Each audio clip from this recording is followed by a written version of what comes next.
2012, the year the Mayans said the world would come to an end, and after playing some of the licensed games from that era, I think they might have had a point. However, I am a big fan of these games, and right in the middle of this glorious mess came Family Guy Back to the Multiverse, a game that asks the question, what if Call of Duty was writ by a drunk Seth MacFarlane during a fever dream? You play as Stewie and Brian blasting your way through alternate realities, including one where crippled people are the master race, and one way where you didn't hit the subscribe button to help us get to 10k. Yes, some truly horrifying stuff, and today I'm doing what no sane person should ever do, and I'm unlocking every single trophy in this beautiful disaster of a game. This means I've spent more time on this game than Quagmire spent in incognito mode. This includes getting every collectible, beating the story, multiplayer stuff, the Spec Ops mode, along with buying every upgrade, weapon and character. So buckle up, we're jumping in headfirst into the multiverse where logic dies and Peter's shirt is optional. We're going back to the multiverse. He said it! He said it! So it all starts off like a normal day in the Griffin household, probably. Peter's half naked and Lois is regretting every life decision she's ever made, and then boom, Bertram shows up. Not our Bertram, you know, the one that Stewie's already turned into baby paste in his universe. No, this is an alternate universe Bertram, and he's here for revenge. His master plan? Build an unstoppable army across the multiverse to destroy our universe, because apparently that's just what evil babies do when they're not napping or throwing tantrums. Now you'd think a genius level villain would, I don't know, keep that plan secret until it was done, but no, this Bertram explains everything to Stewie and Brian before he even gets started, because nothing says mastermind like giving the protagonist a head start. We first land in a strange universe conquered by, you guessed it, Greek frat kids. Yeah, we all saw that one coming. Get those knob gobblers. We have to help the loser frat get more people to its party, so Mort will fix up our multiverse remote, so that's exactly what we do. Gathering up the equipment for the frat and picking up quite a few trophies along the way. Those being headshot for getting a headshot, one-shot kills for successfully killing an enemy in one shot, multi-kill grenade for performing a multi-kill with a grenade, if you'd guessed it, we be clubbing for defeating 10 enemies with my melee, and finally day labourer for destroying all the pinatas at the beginning of the level. And then we make sure to pick up all the collectibles for this level, which for this one is nude pictures of the frat girls, which the lads have stolen. So we pick all of them up, see Peter dancing half naked, in fact full naked, on a float like Nicki Minaj, and Lois giving it away for free. Any of you boys ever finish on a C-section scar? Oh! Ew! Dude! What the fuck? Before long, we wind up at the boss fight of the level, which is this universe's version of Dwayne Johnson, Big Fuck. Big Fuck isn't actually too bad, you just need to stay away from him, avoiding his Donkey Kong throwing barrels move, and his tackle move like a charger out of Left 4 Dead 2. And just like that, he's dead, the day is saved, Mort's getting bitches, and we have our remote fixed, and the trophy, it's all Greek to me for finishing the level. In level 2, Bertram's now gone full eco terrorist and is now bribing the Amish with Minecraft speed tree seeds to build a kill bot, because apparently wood is the new Bitcoin, this oil-free Mad Max Amish verse. So here's where things get spicy, because apparently when you give Amish people access to unlimited wood, they turn into the Home Depot version of fucking John Wick. These guys are swinging pitchforks like their cows' lives depend on it. After making our way through a town, flooding a quarry, burning a weed field for the Scorched Earth trophy, and avoiding bombs, we also pick up all the wanted poster collectibles, shooting every chicken we find like they owe us money for another collectible, and then picking up the bipolar and multi-kill trophies for switching between Brian and Stewie 10 times in story mode, and performing a multi-kill with a melee weapon. We make our way straight through to the boss fight, where it's a big wooden robot of Bertram. We have to give it Helen Keller disease by shooting him in the eyes, and then shooting the Amish freak who pops his head out 3 times, and then he's down, earning us the Something's Amish trophy for ending the level. Level 3 is titled Handy Capable, because what screams peak gaming like fighting militarized wheelchair people in a parallel universe. We are forced to take the side entrance around the blockade like the coward we are, However, this does give us Brian Shotgun, which is going to come in handy. And as soon as you walk around the corner, bam, you're under attack from the crippled Illuminati. Element of surprise! They're armed, they're angry, they're dangerous, they have AKs, a real pair of YNs. I am not making this up. Meet the security heads. Basically, the mini-boss of the levels, they're going to carry the security codes and massive egos. You'll need Brian's shotgun to dome them, and when I say headshots, I mean aim for the oversized forehead, being covered by a helmet, and pray to Harvey Price. Once you collect the codes, we see Peter just straight up defiling Meg in the middle of the street. We use the codes to open the gate that's definitely not guarding a group of Crips from taking us on. Pro tip, if this gate or any gate requires a code in this game, be prepared to walk into drama. Now we follow Joe straight into the hospital, and now begins the world's most exhausting side hustle, Alarm Deactivation Simulator 2012. They are placed in only places someone with Spider-Man wall crawling abilities would consider reasonable. You're going to be running up and down the stairs more than a landlord avoiding rent control. However, throughout the level we have needed to pick up 2 sets of collectibles, which I've been doing in the background. One being these handicap signs, which are dotted all around, which we'll pick all of them up. And just before we went into the hospital, we needed to destroy all the short buses, which we lit up like an angry emo American kid. Finally, it's time for the final boss, Crippletron. Yes, that's his actual name, a giant robo cripple piloted by the spirit of pure vengeance, being Joe. And yes, it throws school buses, you're not hallucinating. There are 3 cannons on the left, right, and in the centre, and the job is to fire them in whichever corresponding location to where the big robo cripple is standing. Pray that he doesn't need a short bus at your head as you're doing so, like the Paralympic version of Donkey Kong, and after a symphony of explosions, irreparable moral damage, the Crippletron falls. The short buses stop flying, we stand victorious, unlocking the trophy, handy capable for beating the level. Level 4, charmingly titled Pussy Whipped, drops you into a hellish parallel universe where everything's gone full nightmare fuel. Evil Stewie's run around like a toddler with a god complex, and evil Mae West is lobbing nuclear cat launchers. Your main objective? Outwit these lunatics by reprogramming their homicidal radio tanks before they blow up everything, including your will to live. During the level, our second objective is to grab these cap figurines for the collectibles, so we make sure to snatch all of them up, and this big, obvious overcompensation is Evil Stewie's tank.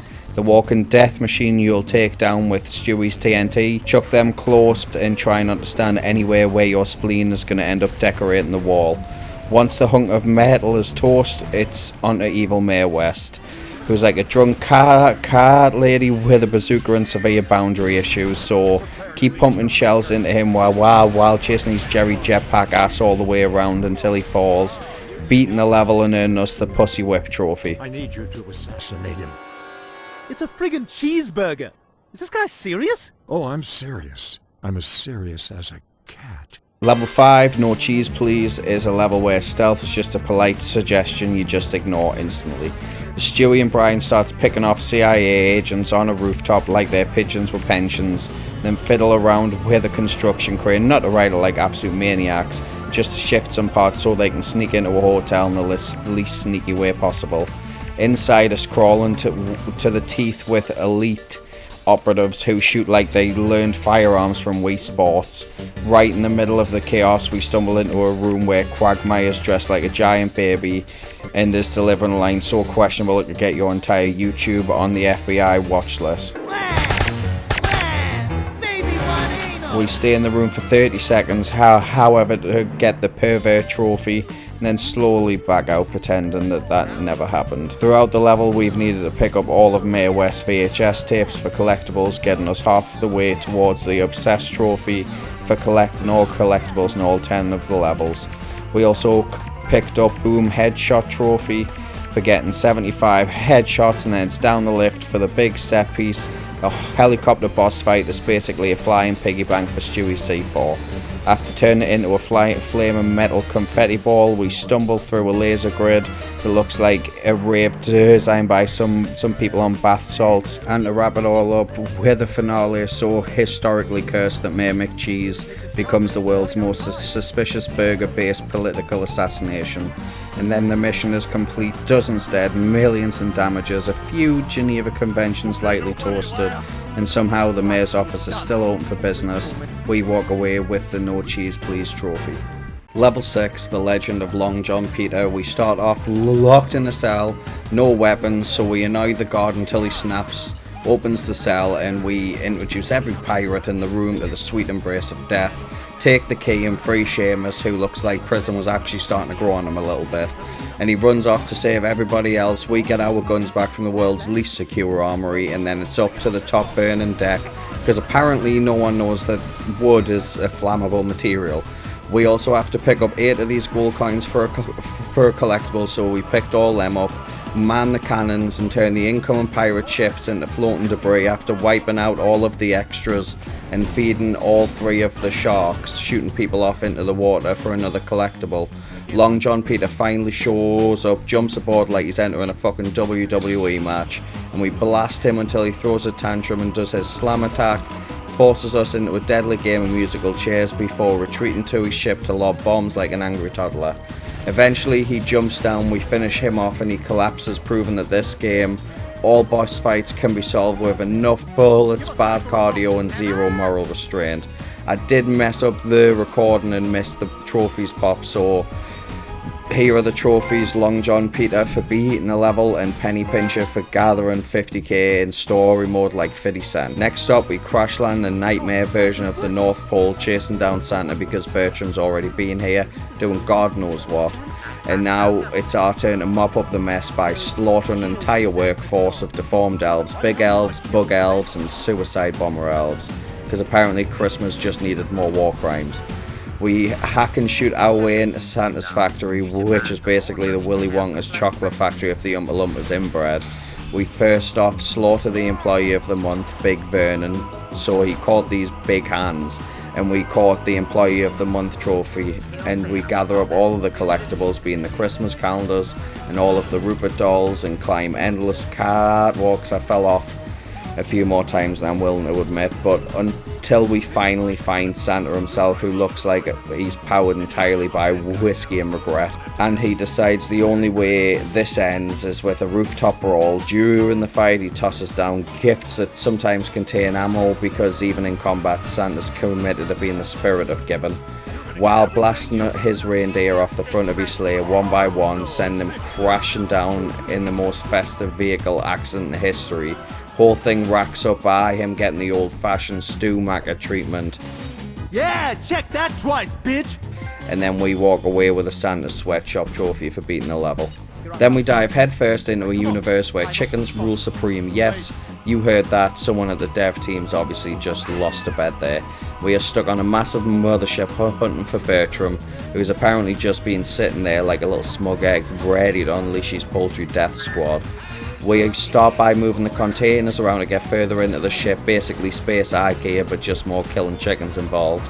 While we were doing this, we did pick up the Stewieinator and the Justified trophy for killing 500 enemies as both Stewie and Brian, and fight wave after wave of chickens and robot chickens and tiny hyperactive little chickens that zip around like crackheads in Tesco. Most of the level is rinse and repeat slaughter, but we do also have to rescue all the Quahoggians for the collectibles, so we make sure to rescue everyone we find. We also have to go through a giant maze puzzle 3 separate times, breaking glass bombs to progress, because apparently chickens are into chemical warfare now. Finally, we hit the boss fight. Shocker, it's a giant chicken, and the only way to beat it, to cook it alive using the vents that are so conveniently placed under its feet. While it hurls debris, well, like it's auditioning for the Chicken Hulk the musical. After frying the oversized poultry, Peter comes face to face with an old rival, and just as we're about to make our escape, the two tumble into the portal together, sending us straight to hell. Not before picking up the chicken in space trophy, because nothing says achievement like deep frying an alien bird. Level 9 drops us straight into the airport from Modern Warfare 2, because apparently copyright lawyers were just asleep on that day. While Stewie and Brian leg it back home to confront Bertram, we stay behind as Peter to throw hands with the chicken in the most iconic airport in gaming history. The fight's basically a non-stop beatdown, just us smashing them through every piece of furniture, vending machine and everything in the airport like we're trying to redecorate via blunt force trauma. We rack up the Wrecking Ball trophy while doing so for slamming them into 20 objects during the fight. It all ends with an ultimate farewell gift and uppercut straight into a plane engine, sending them on the most direct jet to holidays imaginable and giving us the chicken fight trophy.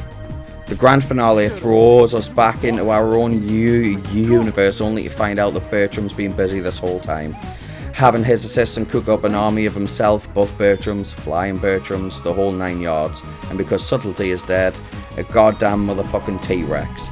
He has rocket launchers on his side, mounted lasers on his helmet, and a nuke strapped to his back. And to top it off, the cherry on the cake, Bertram piloting it like some unholy Jurassic Power Rangers villain. First, we have to blast the lasers off the side of its helmet so it runs away, and then take out the rocket launchers on its side, all while grabbing the last 2 collectible sets for the game, 10 multiverse remote blueprints, and 10 plywood folk art cutouts. Officially cleaning out the game's collectible list, the final act is pure chaos.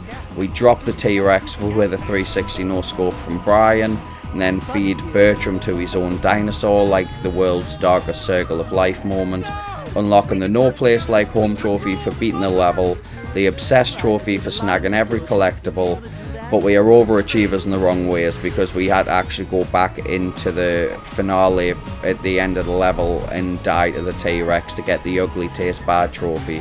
Just too great at the game, I guess, and now that means every story trophy and collectible is ours because we're that good or possibly just that broken. What happens now?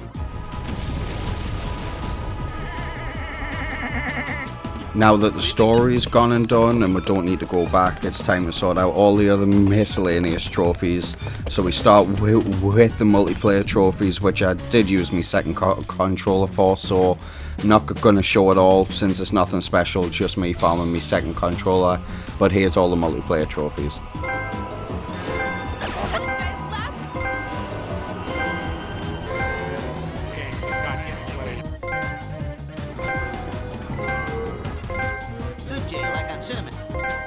For the life of us, I can't find the recording of me picking up these 2 trophies, but I got the IE Dead and the help from my friend's trophy as well, so all that leaves is the challenge mode.